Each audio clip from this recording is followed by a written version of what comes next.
Paman Ari masih setengah baya umurnya, gak nyangka bisa kena stroke. Kok bisa?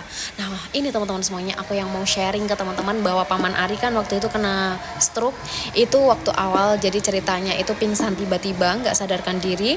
Dan waktu itu dibawa ke rumah sakit, dilarikan ke rumah sakit. Dan waktu di RS teman-teman semuanya, itu diperiksa sama dokter dan beliau koma 4 hari.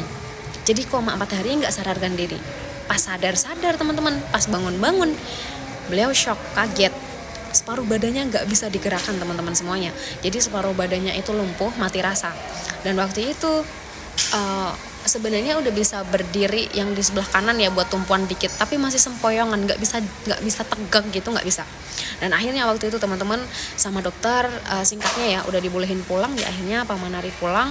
Dan waktu itu sampai rumah itu tetap cari-cari info gimana caranya bisa lepas dari penyakit stroke, gimana caranya bisa pulih lebih cepat penyakit stroke-nya. Nah akhirnya waktu itu nemu sama herbal Cina, singkatnya ya teman-teman.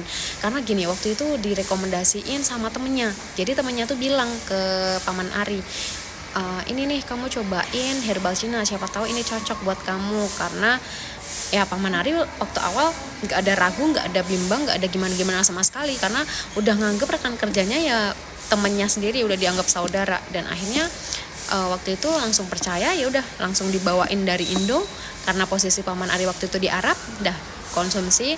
Dan di situ kurang lebih baru mulai semingguan konsumsi, jalan 1 bulan itu udah mulai ada efek positifnya. Yang efek positifnya lumayan kelihatan banget teman-teman, karena bisa jalan, udah mulai pelan-pelan bisa beraktivitas sendiri. Dan 2 bulan udah mulai membaik, mendingan diterusin 3 bulan teman-teman bisa pulih normal. Yang ini menurut aku, oh ternyata bisa ya pulih dari stroke itu dalam waktu 3 bulan aja, asalkan konsisten dan mau berusaha.